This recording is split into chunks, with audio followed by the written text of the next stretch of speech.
Good morning, peace and love.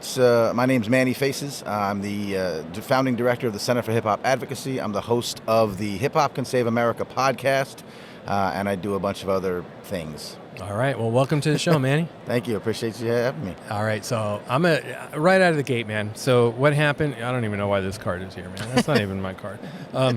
So when I was going through the app, checking out all the sessions, Yep. I saw yours, and it caught my attention. And I said, all right, I got to reach out to him and we got to connect, and we have to converse, because some people don't know this, but I'm a big hip hop head. Like, I still to this day, I go to concerts with my 16-year-old son. We've been to Drake, we've been to Future, we've been to Travis Scott, Wu-Tang, and Nas. Nice. Anything that we can go to, we'll go to. Nice. And he now has my record collection because I used to DJ.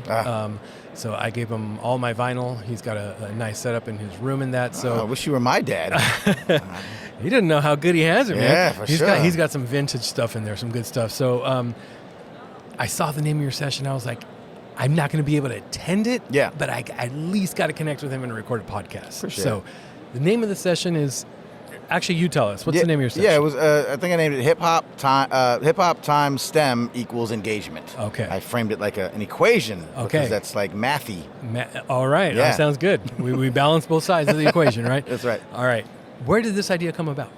It's a culmination of a lot of work that I've done. So when I say that I'm host of the Hip Hop Can Save America podcast, I'm a journalist at heart and sort of by trade. And so for many, many years, I've been covering hip hop music and culture, right? I covered it in New York City, the independent scene mostly. Oh, really? Yeah, I'm not doing like superstar level stuff, but like independent scene, people doing work in those pockets that don't always get media attention, but it's still New York City, it's still hip hop, so there's a lot going on. What I found was that there were a lot of people who were using hip hop in really inventive and innovative ways, including in education. Yeah. But I found like mental health counselors that were using hip hop session as part of their mental health methodology in schools, building studios in schools in the Bronx and having like sessions. So I started meeting all these folks that were doing this really inventive work, and I basically said, these are stories that need to be told. And so that kind of shifted my mission from being sort of New York centric to global, really, but people who are doing this intersectionality. That way, in that work, I found a ton of people who are doing incorporating hip hop into the classroom as a teaching tool, as a pedagogy. There's a whole movement of hip hop based pedagogy. I started meeting teachers that were doing this in different fields, many of them including the STEM fields, so science and technology and engineering and math. All subjects, honestly. I got people who were doing hip hop as intersecting with architecture and forestry and like all these weird things that you wouldn't necessarily think, but where hip hop is playing a role at influencing young people to be engaged and interested and stay connected. I started mentoring at a conference, an initiative called Hip Hop Hacks, which was a hackathon that they would do. Really? They'd bring people from all. I need to get connected, man. So doing all of that, long story short, is that I met all these folks that were doing this work, and so I started writing about them, interviewing them, and then I put it together as a talk for either the tech industry, to say, hey, you should be reaching into these communities because we have some geniuses that have always been using hip hop as a technological remix to flip things and do things differently and invent things. And then also to the educational space to say, how can we, I'm taking from all these folks that I've talked to and sort of, taking the best parts of what they do to engage interest for teachers and faculty to then do a little bit more follow-up with all these specific subjects. So I made it a talk, and now I made it a keynote, and then I've done PD, workshops out of this as well. So where are you originally from? I'm originally from New York, because I talk fast, you can probably tell, and I did the thing that New Yorkers do, and I moved to Atlanta. So I'm now here. You did what Eric Sermon did back in the day, a long time ago. Yeah, a lot of hip-hop heads down here from New York. Yeah, for sure. What borough? I actually grew up on Long Island, so I was right outside of Queens. Yeah, my wife's from Queens. My daughter was born in Queens, but I'm Long Island, Nassau. Okay. Yeah. All right. Shouts to Westbury, Long Island. Okay. What's the reception been from those individuals who attend that session or have listened to the keynote? Yeah, mostly really good. People follow up. They, there's two sets. Generally speaking, there are people who this is completely surprising because, to be honest, innovation and school and education and STEM is not the first thing you think of when you think of hip hop. Not at all. Even for us who are of the culture. Yeah, absolutely. You know what I mean? Yeah. We don't think of that first. So there are people that have never thought of it. Now I say it to you and you're like, yeah, that makes sense. I can see where this works. But there are people who are not as familiar with anything but surface level cursory knowledge of the music, and they feel like this is really surprising new information that I never thought of this way. So they're usually quite interested and quite intrigued. Then there's the folks like us that are maybe feeling validated, like, yes, our culture does these amazing things. Absolutely. So it's those two sets, and mostly from both of those sets, we get really good feedback and really good follow-up questions. I try to give as many resources as I can. In the workshop, I give a ton, but when I only have a little bit of time here, I give some resources, so point them in the right direction to follow up. So it's usually a good response. Okay. Yeah. I usually will ask this question towards the end, but I need to ask it now. Yeah. How can people find the organization? So the best thing to do, and this may sound self-centered, is mannyfaces.com. So that's my moniker, right? My birth name is actually Bobby Elbows. It's totally different. I'm just kidding. Bobby Elbows. Okay. Manny Faces. Oh, Bobby Elbows. I got stupid. it. All right. That's a dumb joke. Hold on. I got something right here. There we go. All right. Exactly. So thank you. Thank you. I'll be here all week. Yeah. Is this mic on? Yeah. But mannyfaces.com, it points out to all the other work that I do. Okay. So it points to the organization. We may be having a name change of the organization, but same general principle. The organization, Center for Hip Hop Advocacy, is a place that houses this work, right? So the journalism, some research, it's the hub. But I'm the hub because that reaches out to the work I do as a speaker, the work I do as a journalist, the podcast, and I also work on other podcasts, including some that integrate hip hop into journalism. Okay. So hip hop as journalism. So there's a lot of stuff it's a form of journalism, and we do that. It really is, and we do it intentionally with a podcast we have called Newsbeat, which is actually a social justice-oriented podcast. We talk about some, social justice issues and things along those nature, and we have interviews with experts and activists and people that are doing good work out in the world, and then we incorporate those shows with we invite independent hip hop artists to come write 316s for that episode. Oh. Okay. Drop it in intervals. It's like we like to say it's Democracy Now! And Black Thought had a podcast baby. So it's a really interesting mix of music, obviously speaking and hearing from people that are going through facing injustices, but then the compelling nature of hip hop, the brilliance that these artists can help visualize an issue, done with intent and purpose makes it, it's an award-winning podcast. And it's relevant. It's definitely relevant. Yeah. So anyway, everything from me branches off. It's the easiest thing to do is to go to my website, and then from there you find everything I do. And the website will be linked in the show notes, so don't worry about pulling over if you're on your walk right now. Don't worry about that. Don't pull out your Apple Notes, your Google Keep, whatever it is you use. All those notes are in the show notes. Just go through, click. That way you can connect with Manny, and then check out the Center for Hip Hop Advocacy. Is that what you called it? Correct. Okay. All right. Now, back to hip hop. You're from New York. See. What was your first, encounter, or what was the hook that got you into hip hop? What was the artist, the song, or what component of it? Yeah, I'll tell you exactly. The song and the artist was Rakim, My Melody, right? Okay. Yeah, that was what kind of did it. But obviously it wasn't the first hip hop song I heard, first rap song I heard. Now, so I grew up on Long Island. We were right outside of New York City, the sixth borough, Strong Island. So we got the influences. We were able to hear the radio. So we were kind of, and I'm about the age of hip hop, so we kind of came up, parallel. So New York, certainly the mecca, the epicenter. Long Island obviously had its own influences from, leaders of New School, Busta Rhymes, to Rakim, EPMD. EPMD. Out there in Central Islip, we had Keith Murray and the whole Def Squad kind of deal. Oh man. Biz Markie was on Long Island. Tribe Called Quest was they were on the border. Anyway, so the point is that little section of Nassau County and even out to Suffolk with Rakim and them and EPMD, we were in the mix, right? So we were part of it. Yeah. And we would, back in the early days of rap music in New York City even, you'd only get rap on the radio like 4 hours a day, twice a day. From Friday night to Saturday night from 10 p.m. to 2 a.m. Mr. Magic Marley Marl on WBLS. Oh my gosh, DJ Red Alert on Kiss FM. So you had to just be up and and listening during and those and hours. You had your tape deck ready to You go. had your tape deck ready to go. Hit record. So we were at my friend Craig's house. We'd go to Craig's house. He had a ColecoVision, and we used to play. We used to play ColecoVision on Friday and Saturday nights. We'd been in the basement, and that's where we'd have the radio on, and we'd just listen to the rap shows. Yeah. And that was became our thing every week. We would do that, and that's when you start getting immersed in the culture, in the music. Yeah. The culture's spilling out.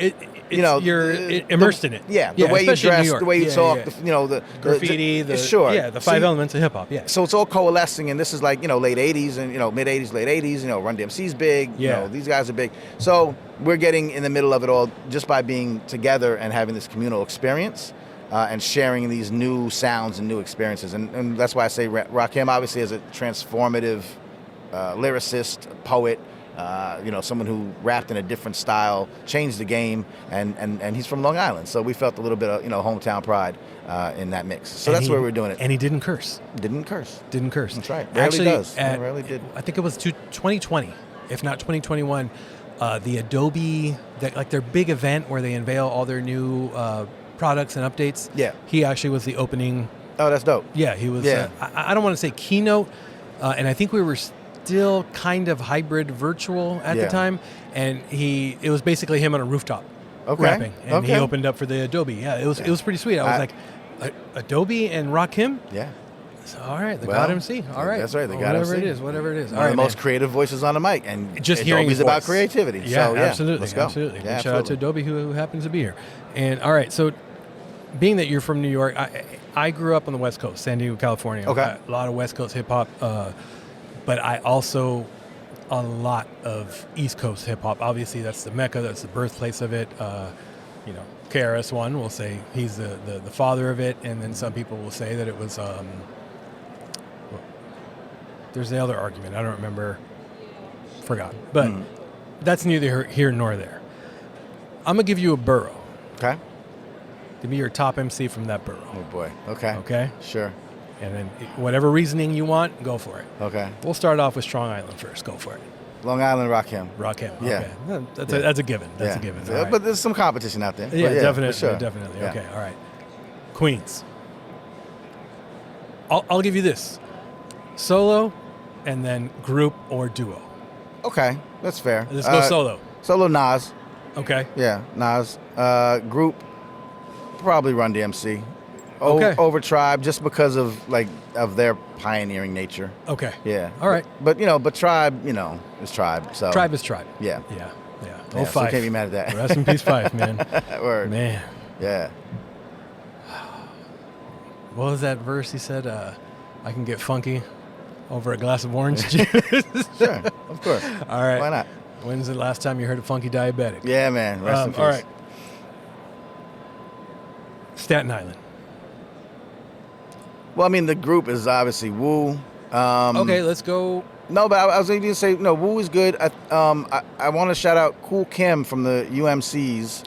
Ooh. Staten Island guy. As a group, but also soloist later in life.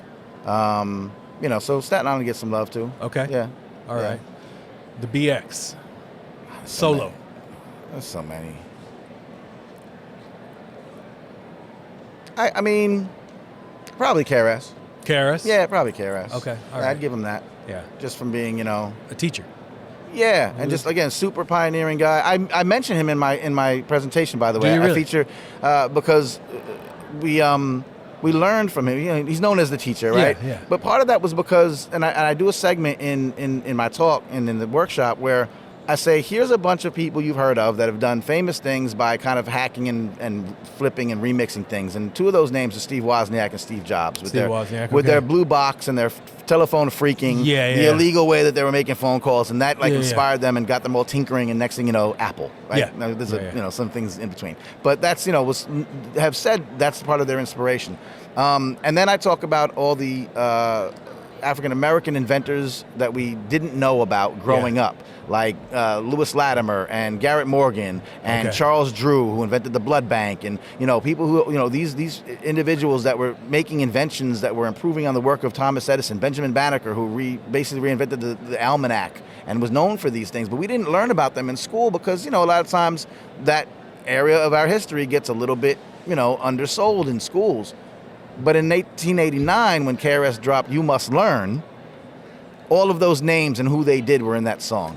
Okay. And so I tell you who they are, and then I play the song about, and this is where I learned it. Okay. Right? So there's one example of hip-hop being not only journalism, but being an educative tool. Absolutely. And also being in of itself a way to circumvent systems to give you something that wasn't in its intended form, which is the remix, which is how all this stuff here, all this ed tech stuff is saying we're going to take technology that wasn't designed for education, but we're going to use it for educative purposes. Exactly. That's the remix, right? Yep. That's what hip hop does in every aspect and everything it touches. So again, we talked about the culture and the fashion and the filmmaking and advertising and marketing and education and mental health therapy and arts and commerce and entrepreneurship. The way that hip hop minded folk and the way that hip hop people see all of those fields, it's different because we come from a hip hop background. Yeah. And we see things just a little bit differently. And from that, in that DNA, in that core, is the idea of remixing, making $1 out of 15 cents, coming in the back door. We can't come in the front door. They won't give us a record deal, so we'll make mixtapes. Like, there's all these examples. Technologically driven, by the way. We've always used technology in ways that weren't originally intended. Yes. And so that's, all of that kind of ties into what we're talking about. Absolutely. Okay, and then you said fashion, and that touched upon the fact that I didn't say Harlem. Oh, Harlem. I see. If you break it down specifically. Harlem. Big L.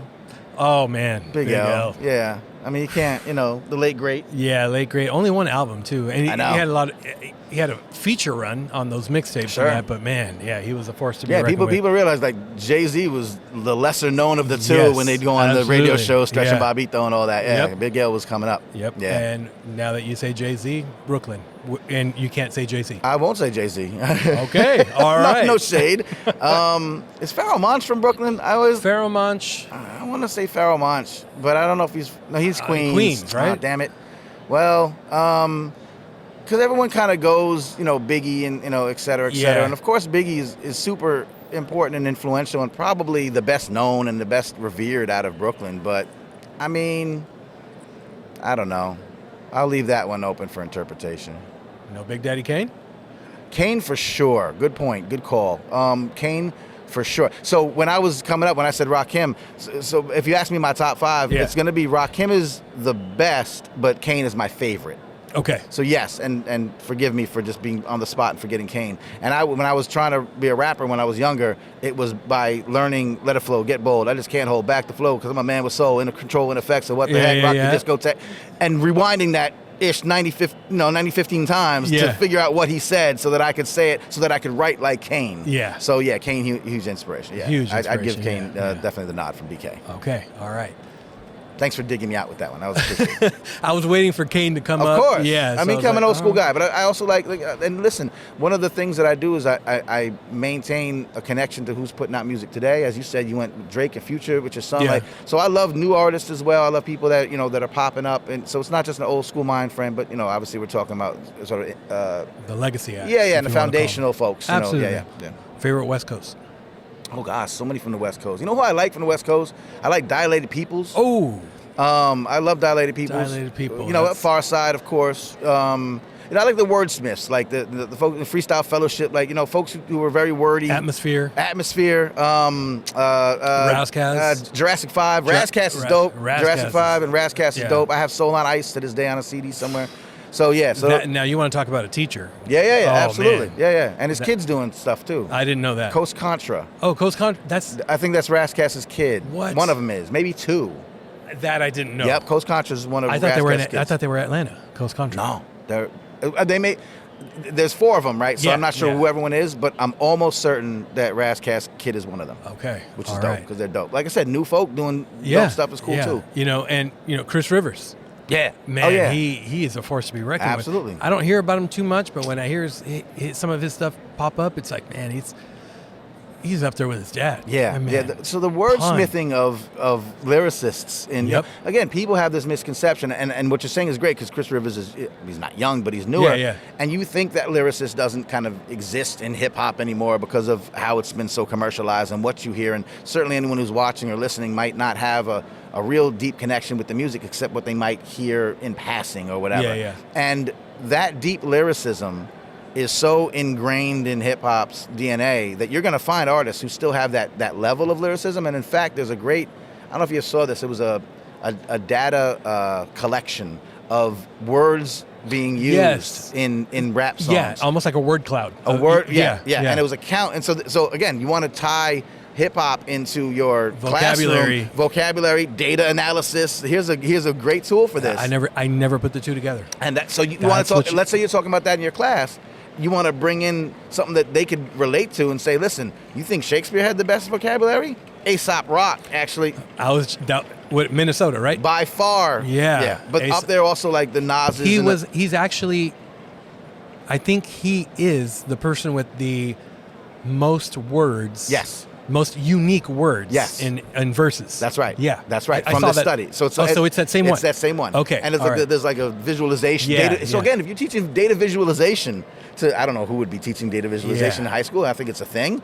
This is a great way to do it because you could talk about, and then there's going to be artists on that list that they know. Drake's on there. Like, come on. Okay. So it's a really cool, so again, just to say that, and then they show you where Shakespeare fell on his, and so they analyze all of Shakespeare's works. They analyze all the album lyrics for like a 10-year period for all these artists. Okay. And you can actually see in comparison how much vocabulary modern day rap artists have compared to. So again, these things, just going back to that, saying people don't understand that this is even a thing, that these connections still exist, and that within the music and culture that's been so commodified and put out there as as entertainment, that there is value, there is innovation, there is inspiration, there's education, aha moments all right through. Now. Yeah. So that study, I'm the bringer of aha moments. Oh my gosh, man! That's me. I need to hit your session.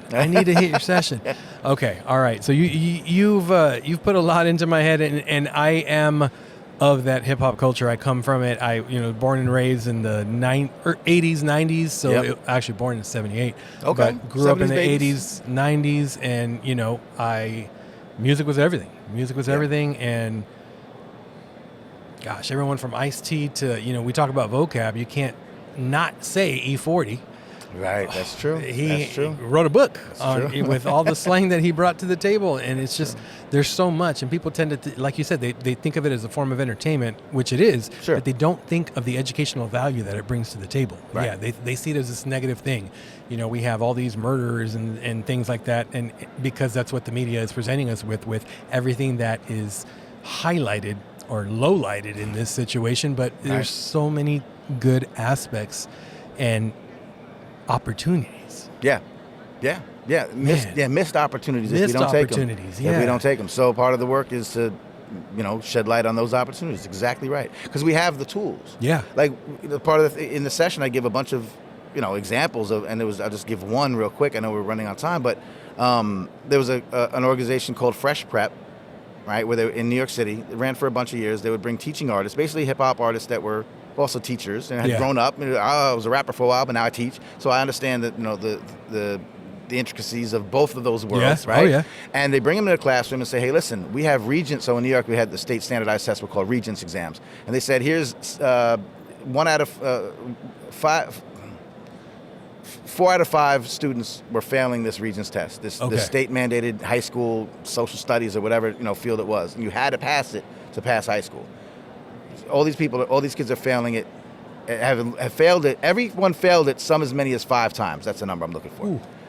They brought in this teaching artist. They worked with the teacher to create raps out of the curriculum. The students memorized the raps, therefore they memorized the material, therefore they memorized the facts, and after that, 79% of them went on to pass the test. They literally flipped it. In 12 days. 12 days of studying. Whoa. 12 days of studying with this format, they then turned around and passed, and 80% of them passed the test. Now, this makes sense to me. How'd you learn your alphabet? A song. How'd you learn the cleanup song? It's a song. We learn from songs. We learn from music. We can remember songs. You talk about head, shoulders, knees, and toes. Come on, man. Head, shoulders, knees, and toes. And I bet you could spit colors right now from Ice-T. I am a knight. Come on. All these years, it stays embedded in some part of your brain. And so if you just do that towards the stuff they got to learn in school, but you make it interesting. Don't make it corny. You know what I mean? You bring in someone that knows how to flip it and can, talk in current slang and amongst the young kids, and then they're going to learn the songs and they're going to learn the material. Oh my gosh, man! You're giving me a lot to think about. One example. I'll give you 100.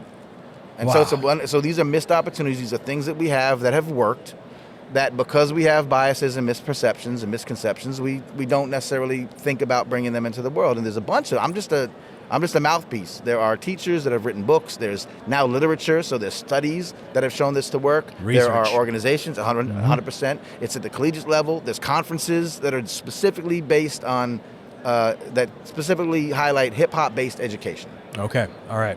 One more time. Yeah. How can people connect with you and get in contact with the organization to be a part of it? Absolutely. So mannyfaces.com is my site, but from there I branch out to all of the things that I do. It's a great, hub of all the things that I touch. Some of these things are education, some of these things are journalism, some of these things are advocacy.